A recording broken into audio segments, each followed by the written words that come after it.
Hey guys, it's Andre from High Performance Academy. Welcome along to this week's webinar. Today we're going to be dealing with the topic of how we can construct high quality aftermarket ignition leads. And this is something that's going to be pretty important if you are working on a project car and perhaps you're making some changes. Maybe you're removing a distributor and you're converting across to a direct fire or coil near plug system, I probably should say. You're going to probably struggle to find something off the shelf that's going to suit your application if you're making those sorts of modifications. So today's webinar, we're going to look at exactly what's involved in making your own leads. Before we get into that though, I'll just cover off a few things. We've had a reasonably quiet week over the last week since our last webinar on account of I actually haven't been in the HPA Labs, so not a huge amount to report. However, we are now, I think, 2 weeks away from the first round of the South Island Endurance Championship, so I'll talk a little bit about what's going on with our Toyota 86 development car. Before we jump into that though, I just wanted to show a picture that I posted up on our Instagram quite a long time ago, and Taz reposted it on our Facebook page, and it kind of got quite a bit of traction and went a little bit nuts. And we've got a few comments that show a little bit of a misunderstanding out there that I wanted to clear up. So head across to my laptop screen, and this is actually the remnants of a Honda B18C oil pump that was the result of a dyno session back probably about 7 or 8 years ago now, back at my old performance workshop STM back up in Wellington. And I was dyno tuning this turbocharged Honda B18C, and I'd done a bunch of runs on the car and finished a run and ended up at the top of the run with a loud metallic sound. Came back to idle and we had no oil pressure. Immediately shut the car down, and this was the result once we pulled the oil pump or the front housing off the engine. So what we can see is that the oil pump gears have shattered. In particular, we've got a big nasty crack through the driven pump, well, the driven part of the pump, another one over here. And what that's done is, in turn, it's separated a section from the outer part of the oil pump gear, and you can see then in turn it's put a big ugly crack through the front housing. So the whole thing was pretty nasty. Fortunately, we actually shut the engine off in time that it didn't actually end up doing any serious damage to the engine. So very, very lucky, and that's one of the advantages with tuning on a dyno. You are in a controlled situation there, and it's quite easy if you've got the right equipment attached to the engine, particularly if you are listening for knock audio. You're going to hear a lot of nasty stuff go on if you end up with no oil pressure, and if you're quick off the mark, you can actually save the engine. Anyway, more to the point, why did this happen? And this is quite common in Honda tuning circles, getting rid of the factory harmonic dampener off the end of the crankshaft and replacing it with a small diameter solid aluminium pulley.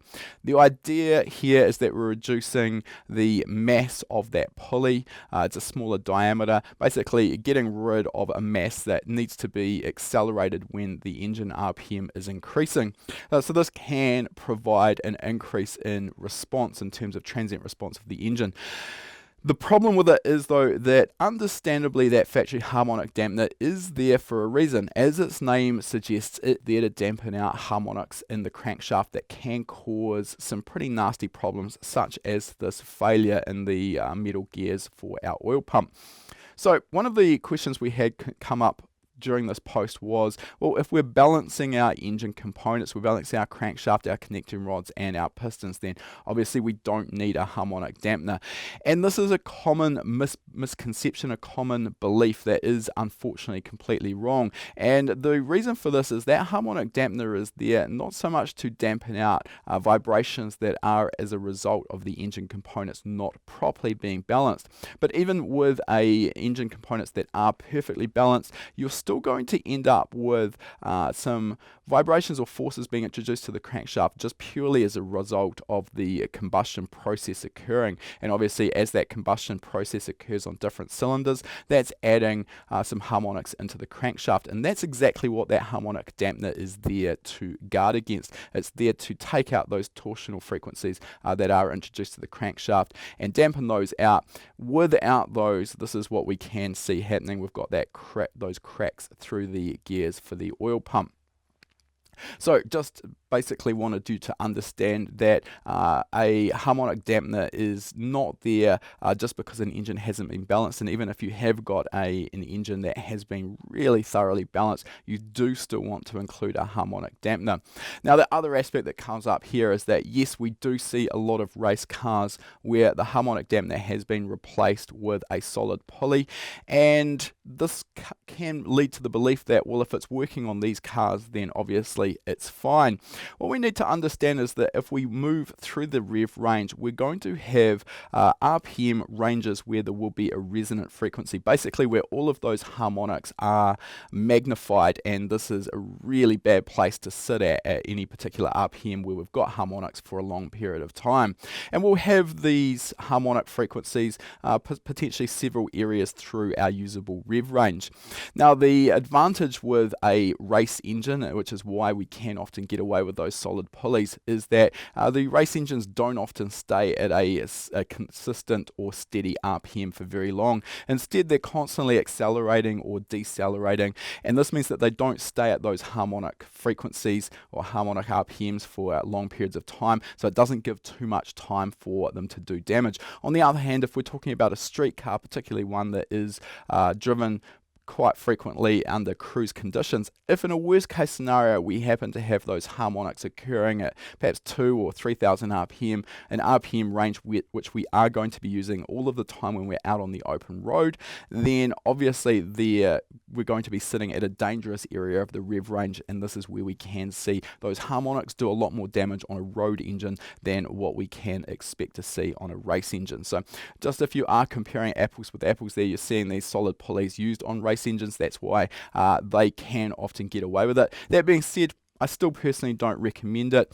There are a good range of high quality aftermarket dampers available now from the likes of ATI or Fluid Damper. If you've got a popular engine, then there's a pretty good chance that there will be an off-the-shelf damper available for your particular application. So cheap insurance, because as you can see, it does do a lot of damage, and particularly if we hadn't been lucky enough to catch that on the dyno, it basically would have cost our customer the entire engine. So we don't want that happening.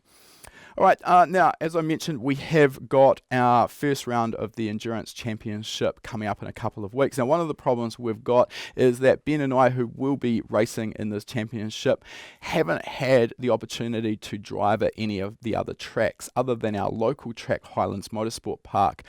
So we've got our first round, which is running in the south of the South Island, a little town called Invercargill, and the particular racetrack we are racing at is called Teretonga Park.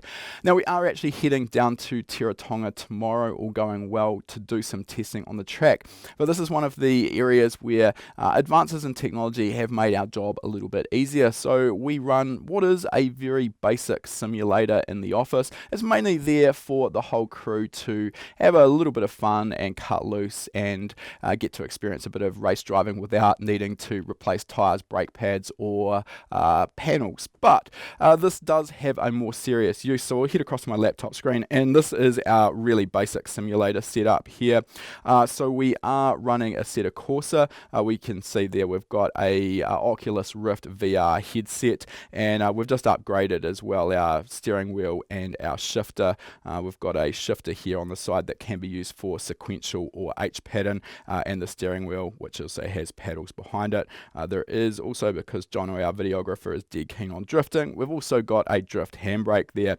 But the more serious aspect is that we were able to download our local tracks. So Teretonga Park, which neither of us had driven at, managed to put in a couple of hundred laps around Teretonga Park. Now, obviously, it's not going to be perfect. One of the things that makes it less than perfect is that the car that we're actually currently practicing in is a 2016 Audi R8 LMS GT3 car.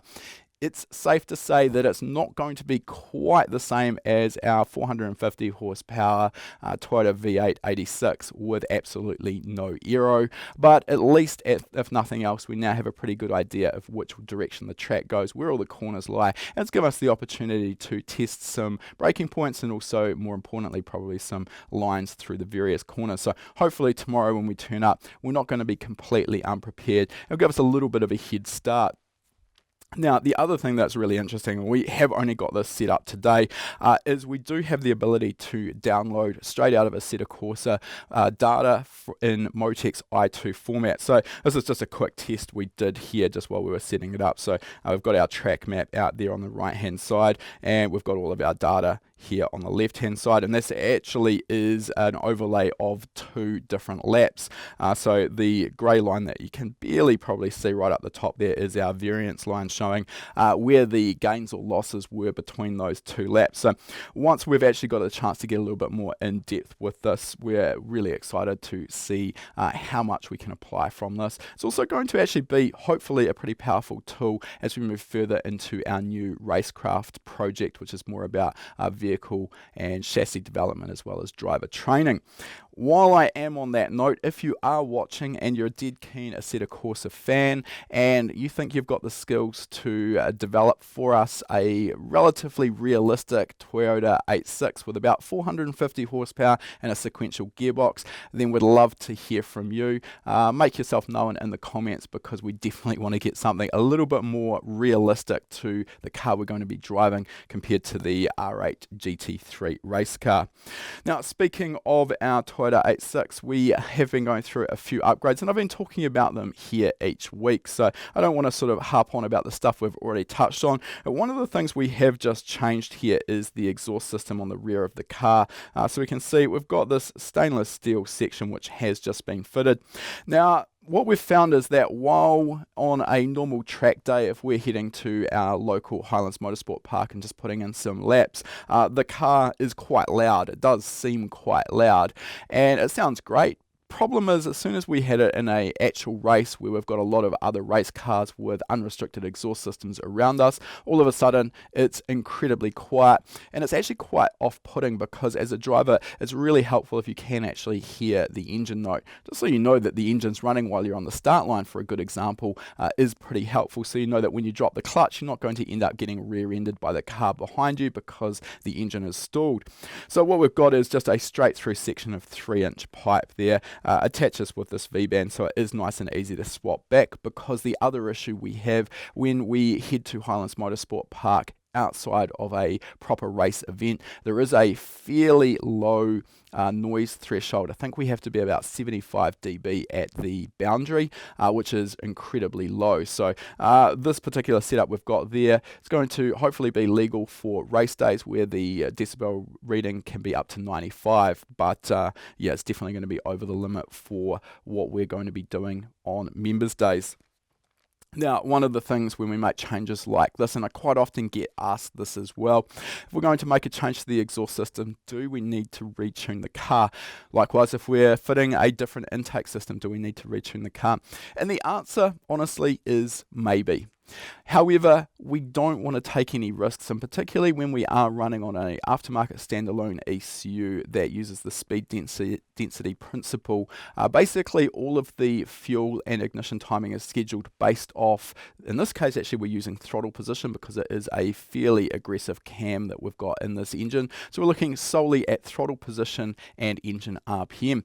So what this means is that if we change something mechanical on the engine, let's say for example that exhaust system, we've removed the rear muffler, that's going to potentially have the effect of reducing the exhaust gas back pressure. This in turn could potentially improve the engine's volumetric efficiency, and how that will show up is that we would expect our lambda, our air fuel ratio, to then potentially move lean. We're going to be injecting the same amount of fuel because the ECU doesn't know more air is going into the engine. All it knows is that we're at 100% throttle and 8500 RPM, and it's simply going to inject the amount of fuel that it's being told to do. So if we make any changes to the airflow, we really need to check this, and my answer is always the same. Well, potentially you may be able to get away with it, maybe it won't make any change to your tune, but it's always safest to check things out and make sure that the tune is safe, and that's exactly what we're doing. Actually, outside the studio here we've got the Toyota 86 set up on our mainline Pro Hub dyno. Once we're finished here,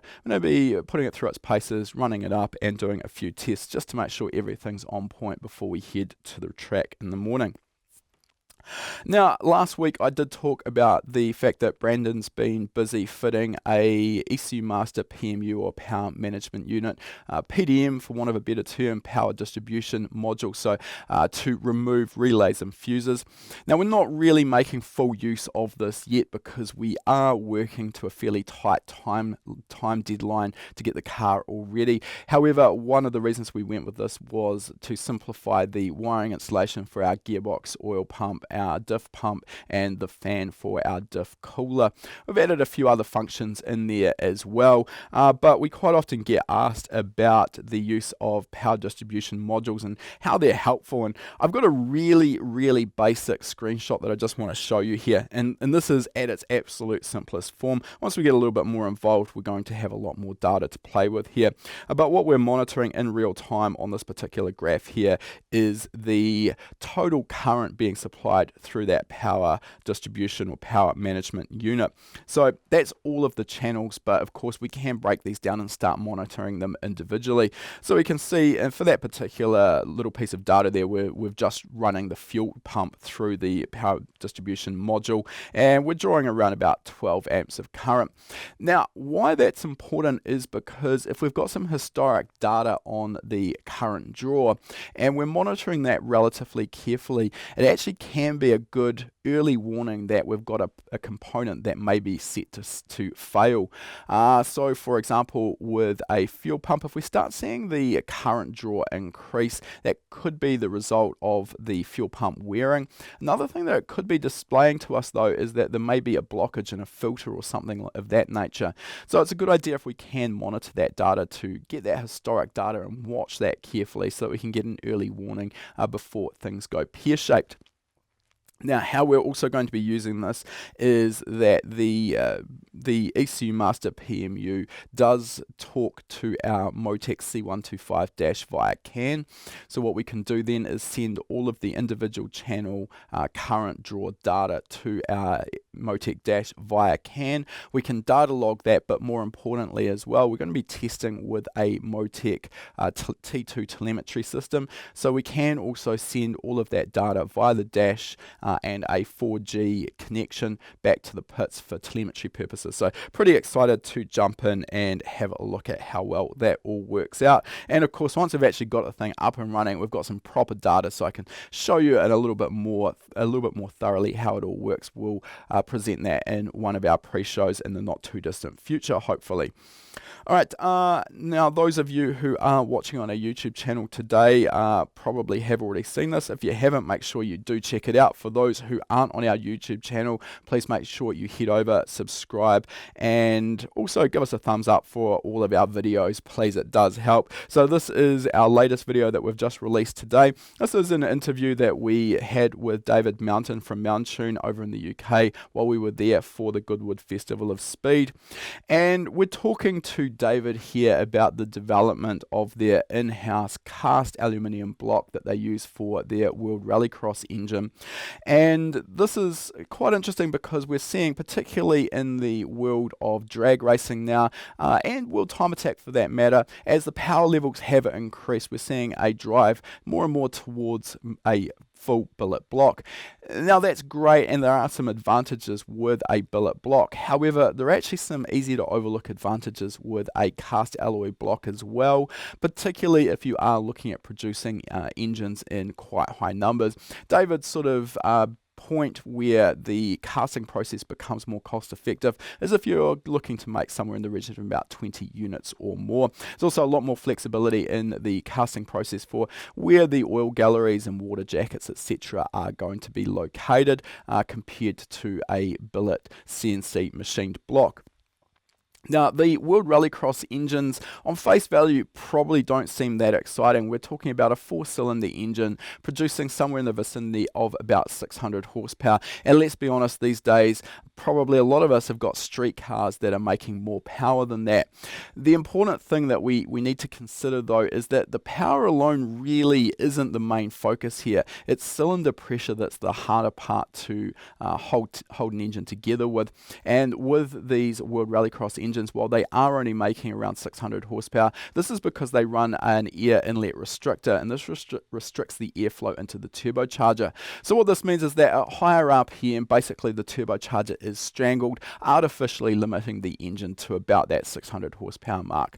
However, where these Wood Rallycross engines really come into their own is that at lower RPM, where the restrictor is not limiting airflow into the turbo, they'll be running in the region of 3.5 bar of positive boost pressure. So the sort of cylinder pressures that they're seeing down in the 3.5 to 4,500 RPM vicinity are actually more akin to what we'd see in a modern common rail diesel engine. So this is why it's really hard to hold these engines together.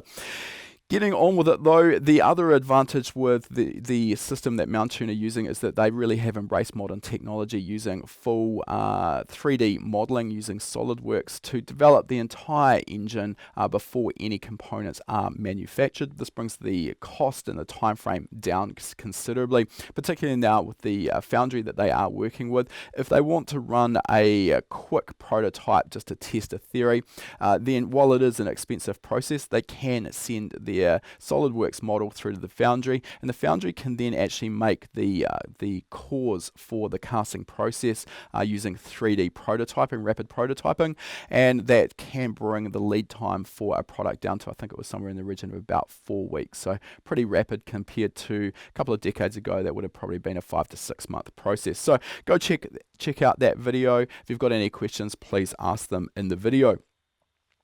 Lastly, we are giving away a HP Tuners package now. So if you are interested in reflashing quite a wide range of vehicles on the HP Tuners platform, very, very popular on the GM and Ford platforms, but also they've over the last probably 12 to 18 months opened up to support a fairly wide range of different models, including Mercedes, VW, Audi, Toyota, just to name a few. So the package of parts that we've put together, we've got the HP Tuners MPVI2 interface. I should have one here in front of me, but I don't. Anyway, most of you who are familiar with the HP Tuners system would already know what that looks like. This is the little hardware interface that plugs into the OBD2 port on your car, then goes to your laptop, and that in conjunction with the VCM editor and VCM scanner software allows you to download the factory calibration data out of your ECU, view it graphically in a way that makes sense to us, manipulate it, flash it back in, and with the scanner software, very powerful, very fully featured scanner that allows you to data log and find out exactly what the engine is doing while it's running, regardless whether you are performing your tuning out on the road or on a dyno.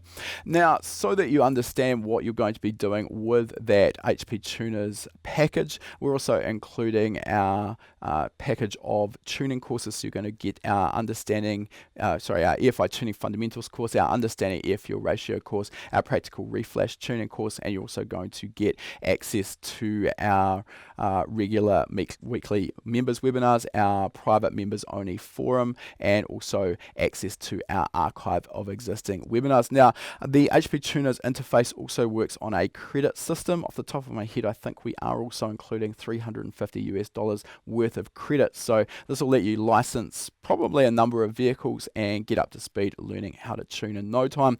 Absolutely no cost getting involved with that giveaway. I'll get the team to drop a link in the comments that you can follow if you want to get your name in the draw.